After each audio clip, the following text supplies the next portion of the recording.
Thanks very much, Ceann Comhairle. Taoiseach, as we reach the end of this session, can I express on behalf of the Fianna Fáil Party our sincere thanks to the staff of the House for their dedication and commitment throughout this session.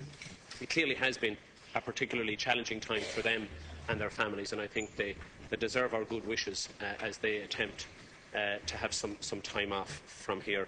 And to the media too, who have had to endure our antiquated and outdated method of doing business over the past session, I want to extend to them and to the rest of the members of the press gallery our good wishes as they head for their summer break. And to you, Ceann Comhairle, to thank you sincerely on behalf of our party for the way in which you have cooperated and worked with us in our effort to do our business here. Taoiseach, it's interesting, Taoiseach, that the Taoiseach has announced that he has seen the light and the government are going to create jobs. They're going to focus on jobs for the time ahead.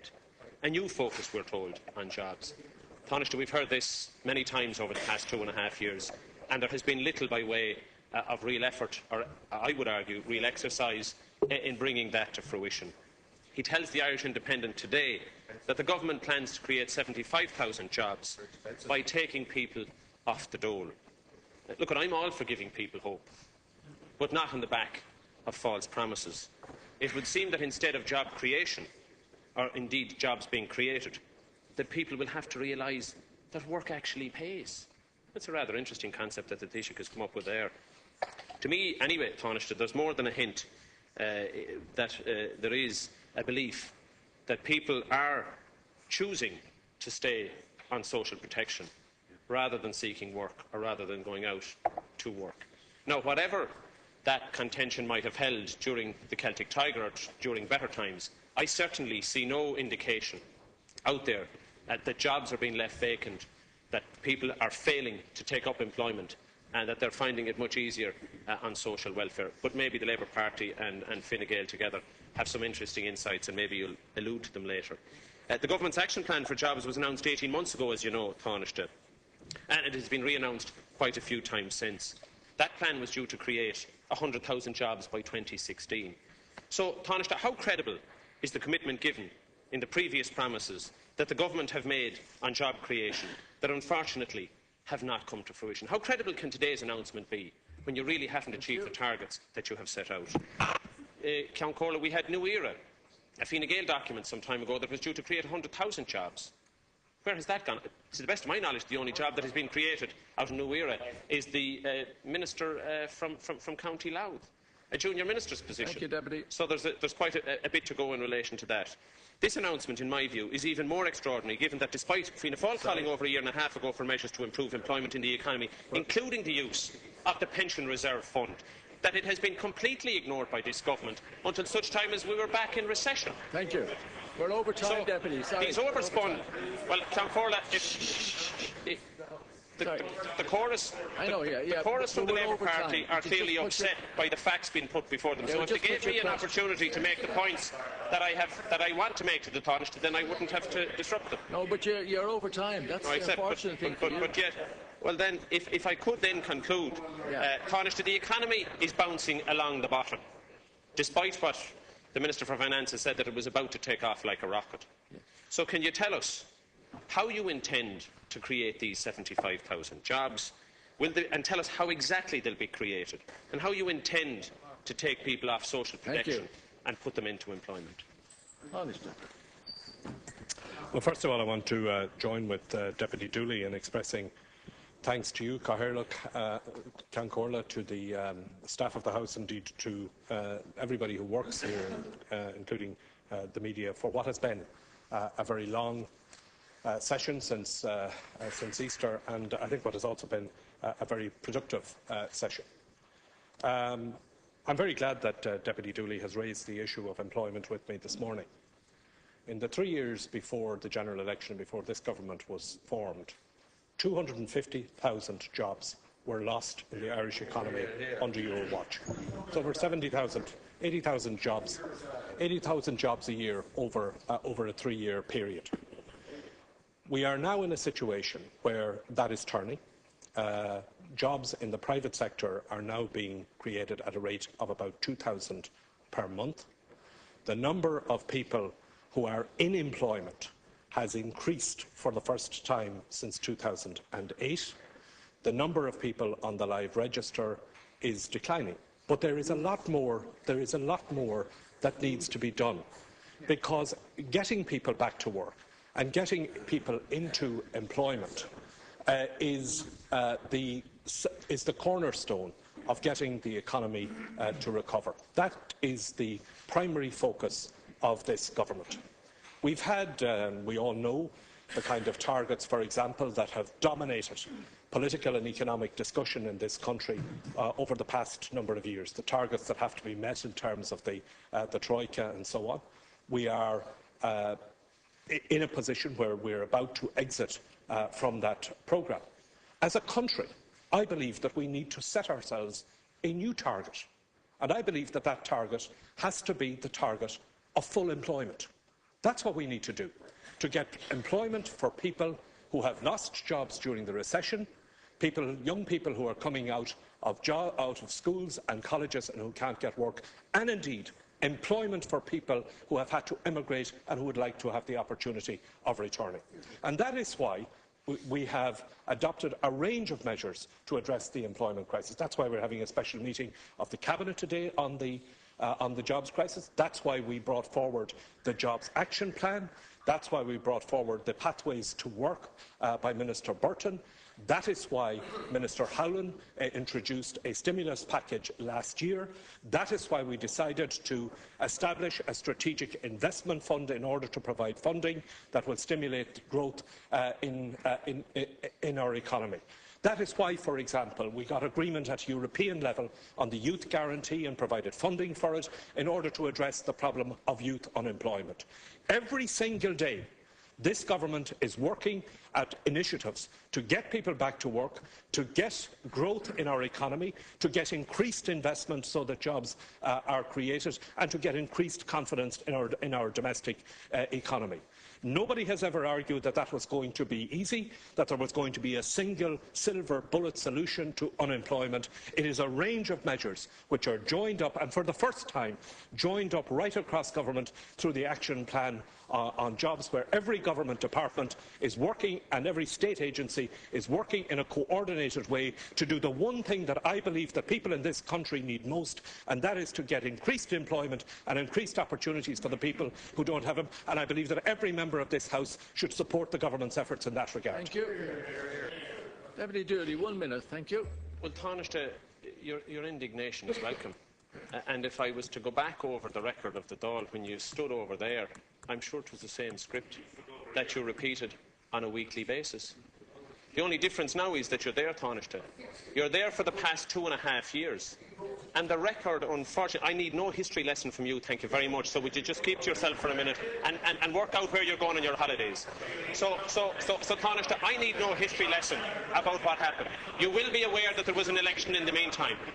You were elected on the basis of commitments that you made and that Fine Gael made in relation to the jobs that you intended to create. The facts of the matter are that they're not there. You've given interesting employment figures that seem to gloss over the facts. Well, if you tease through them, you'll find that a lot of full-time jobs have now moved to part-time jobs. Labour activation has come into play in terms of taking people off the live register number. People have immigrated. So what you believe to be this increase of 2,000 jobs a week is a farce when you tease through it. Now, if you then want to accept, Taoiseach, that you have announced the same thing on 3, 4 or 5 occasions, and then there's nothing else that you have achieved in the meantime other than jobs announcements. Well, Taoiseach, there's a big difference between jobs announcements and the actual coming to fruition of those jobs. I know all about it. I come from a county that has often been subject to hundreds of thousands of jobs over a period of time that were announced that never actually come to fruition because those are the decisions taken. So then we'll go back to debate. No, we won't go back, Deputy. You're going nowhere. You're asking a supplementary question. You're now 3 minutes over your time. Thank you. Can you tell us, Taoiseach, 2 simple follow-up questions? How you intend to demonstrate that work can actually pay? This is what the Taoiseach has said today, that he's going to demonstrate that work can actually pay. And the other one then is, how are you going to engage differently with the unemployed to try and convince them to go out and find a job. Thank you. In an environment where you have failed to create the conditions to create employment. You only have to look. Deputy, would you please?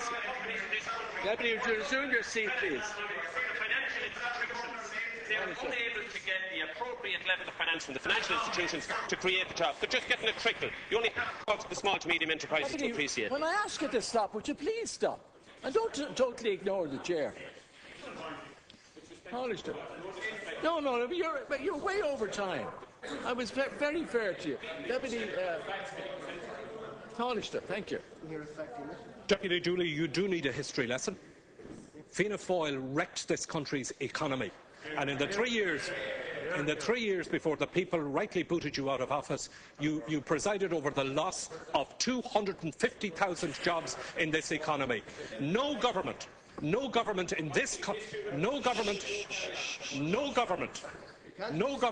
in this country ever, and to my knowledge, no government in modern times in Europe or in any other developed country has presided over such a loss of employment in their own economy. It was a disgraceful record, and our job has been to turn that around. And we are turning it, and we are turning it, and we are turning it around. We are turning it around. Thank you. For the first time since 2008, the numbers of people at work in our economy is increased. The IDA had its best year in 10 years last year.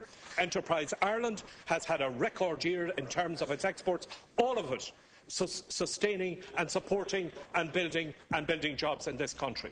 And frankly, I find your attitude to people who are unemployed patronising and unacceptable. People who are out of work, Deputy Dooley, people who are out of work know very well that they will be better off in work and earning a living, and that's what they want to do, and that's what they expect government to work on, to create and to help create the jobs that they need. Thank you. And unlike your government, this government is not satisfied to leave people who are out of work simply sitting idle and in a position where they don't develop their skills in order to improve their opportunities of getting back to work. And that is why we have introduced the Pathways to Work, which will enable people to identify what they need in order to get back into employment, to equip themselves better, to take up employment opportunities when they become available in a world where the world of work is changing. And that is why, for example, we have reformed the education and training system, the work that Minister Quinn is doing in the reform and the establishment of Solace, and the development of education and training means the introduction of JobBridge, the introduction of a range of measures that will assist people who are out of work to either get education, training, work experience, whatever it takes in order to get them back into the workforce. So this requires two parts to the equation. Thank you. One is to do what is necessary in order to generate the jobs that will be there for people, and secondly, to equip the people who are out of work so that we'll be in a position to take up those employment opportunities when they become available. Thank you. Deputy MacDonald. Thank you, Ceann Comhairle, and can I too wish everybody well as they go off for their summer break. It's also coincidentally, Taoiseach, on the day that we rise for the recess, the 95th birthday of Nelson Mandela, Madiba. So I'm sure you'll join with me and others in the Dáil on behalf of the Irish people to send best wishes to him and to his family on this occasion. By the time we return in September, many students will have already started their third-level college courses. And Taoiseach, we're all too well aware of the debacle that was the SUSI grants application system last year. Thousands of applications were delayed, rejected in error, and in some cases lost. I know of one young student, believe it or not, whose grant only came through this week. That student had been waiting for that grant since before Christmas. As you know, Taoiseach, students will not be entitled to graduate from their courses if their fees remain outstanding. And that's not to mention, or to begin to mention, the hardship caused to many students in the delay or denial of grants. This morning we have the Ombudsman Emily O'Reilly Emily Logan, Ombudsman for Children, confirming that students may complain to her if they are unhappy with their treatment by SUSI. So, Taoiseach, I want to ask you, what guarantee can you give us that next year's intake of third-level students won't have the same experience? Can you guarantee that the first payment of third-level grants will come through by Christmas? Have the recommendations of the independent review into SUSI been fully implemented? And are you satisfied, Taoiseach, that SUSI has adequate resources in place to process third-level grant applications in a timely fashion?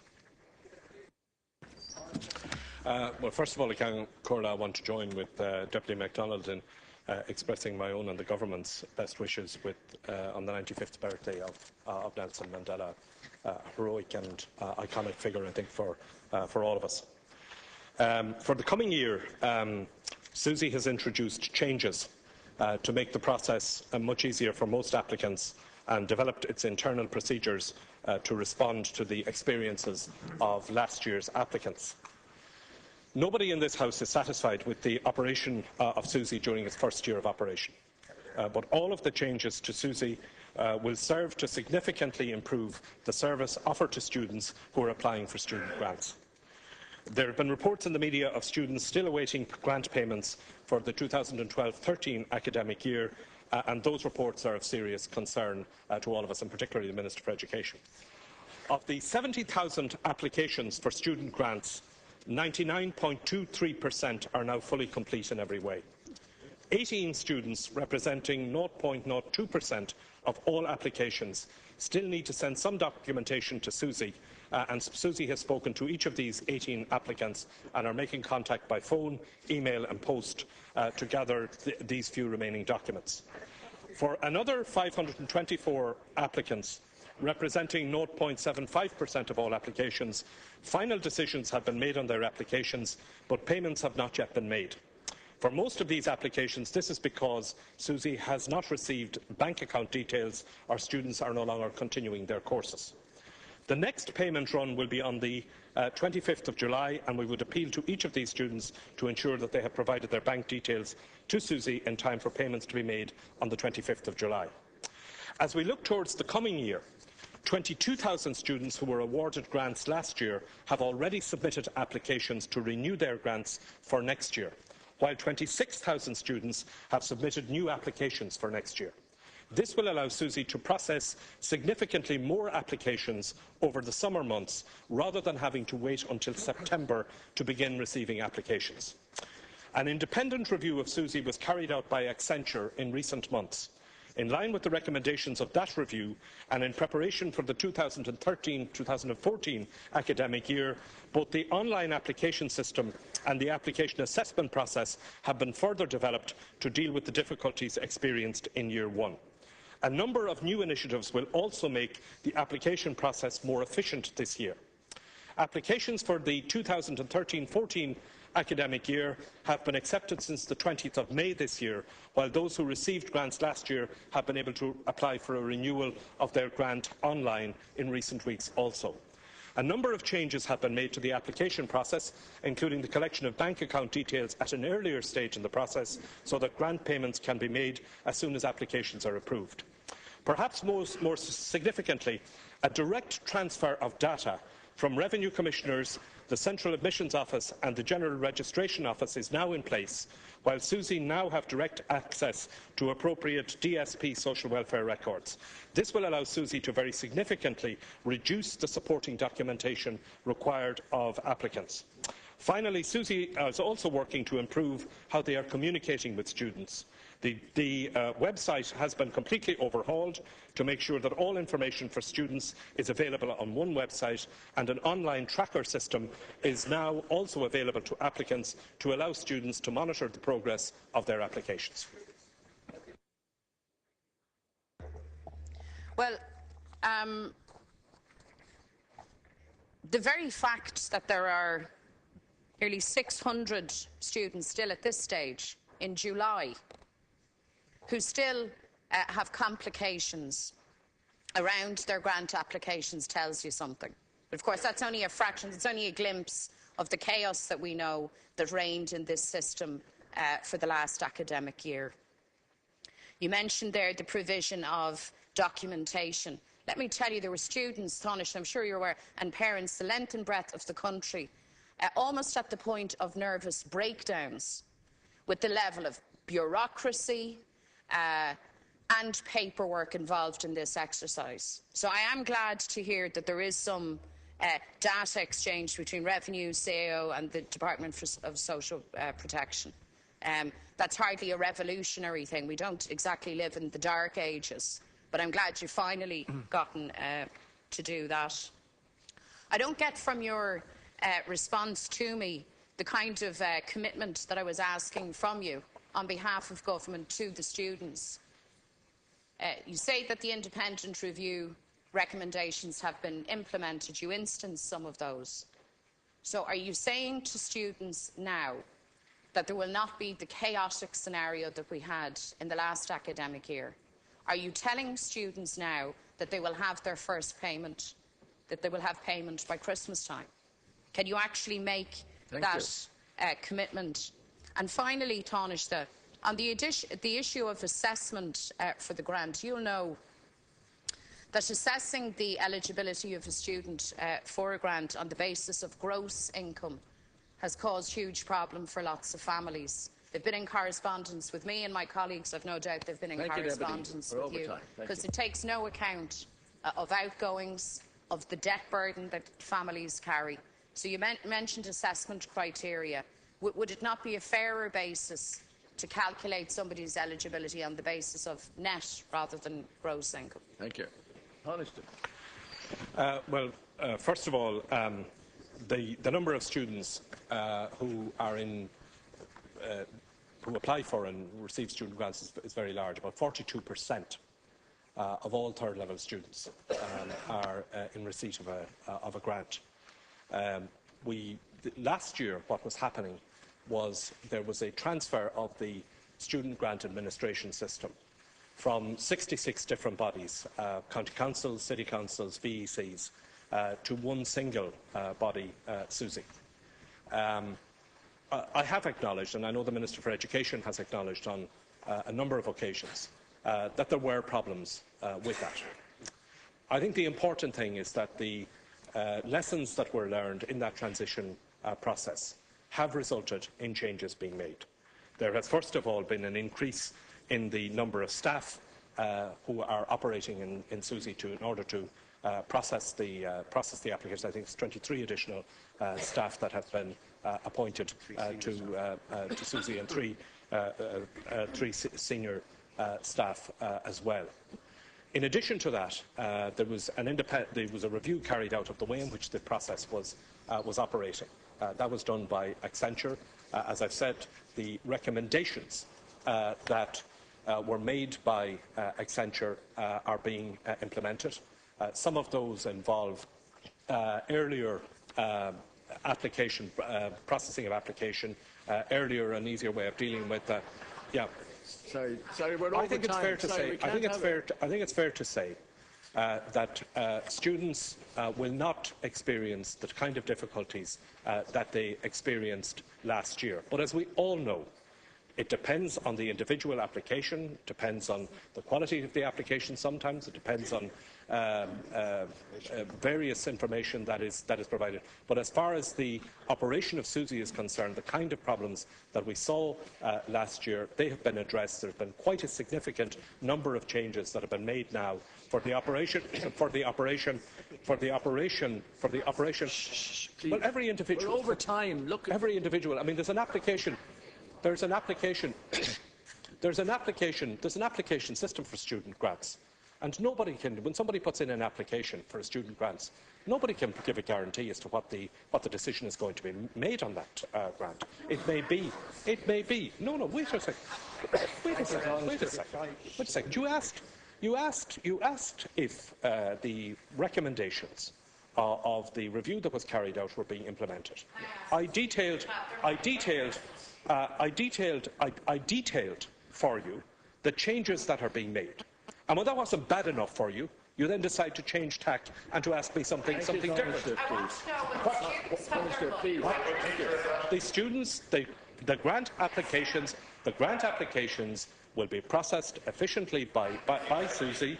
And we have put in place a much better system for this year, and yes, it is the intention that the applications will be processed by Christmas. Thank you. Deputy Daly. Ceann Comhairle, Taoiseach, over 2 weeks ago, a woman called Mary Kerr died. Mrs Kerr was a survivor of symphysiotomy, a woman whose family was very active in fighting for justice for the survivors because she wasn't able to fight for herself. A justice that she will now never see. Now, yesterday the Taoiseach, in a question from Deputy Adams in relation to the Magdalen laundries, made the point that time is not on their side. Well, time isn't on the side of the survivors of symphysiotomy either. And last week the Taoiseach told us that the reason for the delay in dealing with this issue was that the Minister for Health was looking at the final Walsh report, a report which incidentally he's had now for 7 weeks, that the government wanted to consider it and ensure that the appropriate treatment for the women concerned. Now, what is he talking about? There is no appropriate treatment for symphysiotomy. The damage that was done to these women decades ago. It cannot be undone. Many of them have had 25 operations. Some of them never left their homes. Husbands effectively lost their wives and children their mothers. This isn't a matter of health.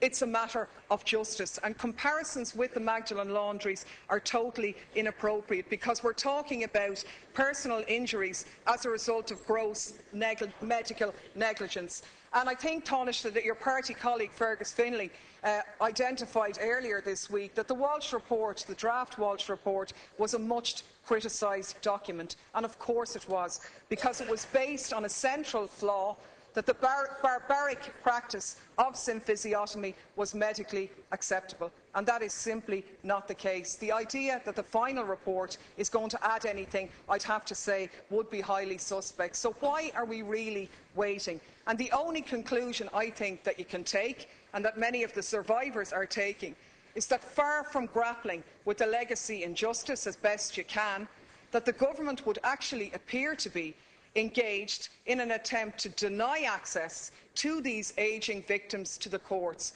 by long-fingering these issues, while at the same time holding out the possibility of redress. In other words, to sort of coerce them into acceptance. And I don't make that point in any way lightly.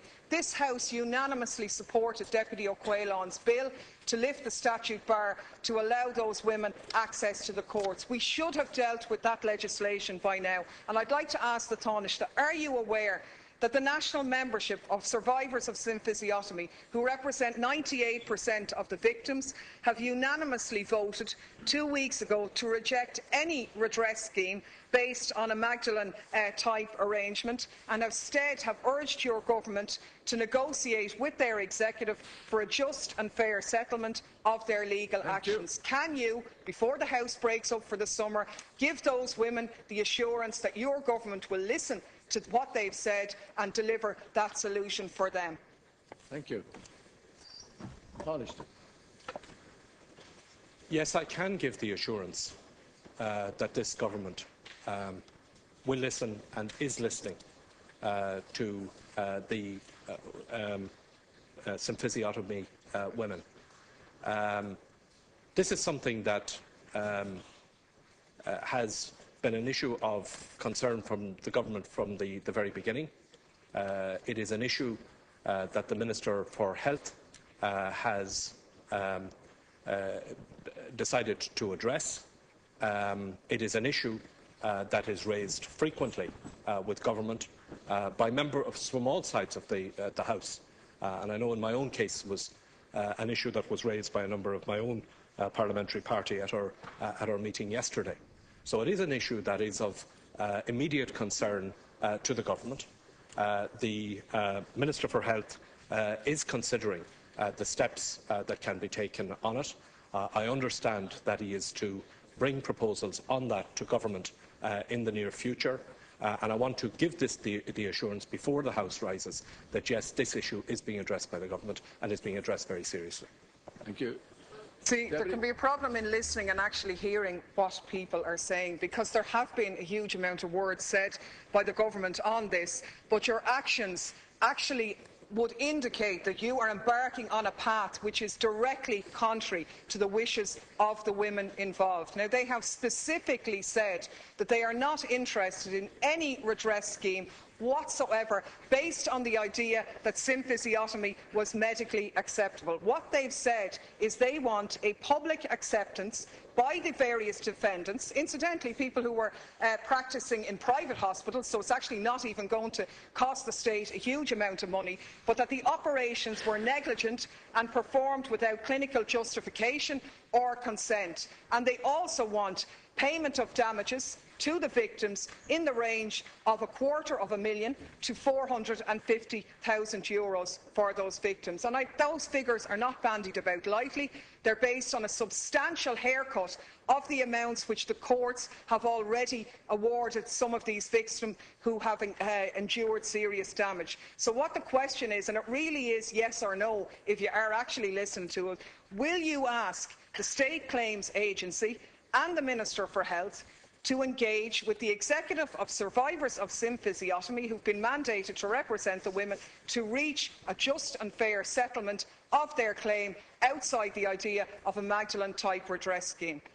Thank you.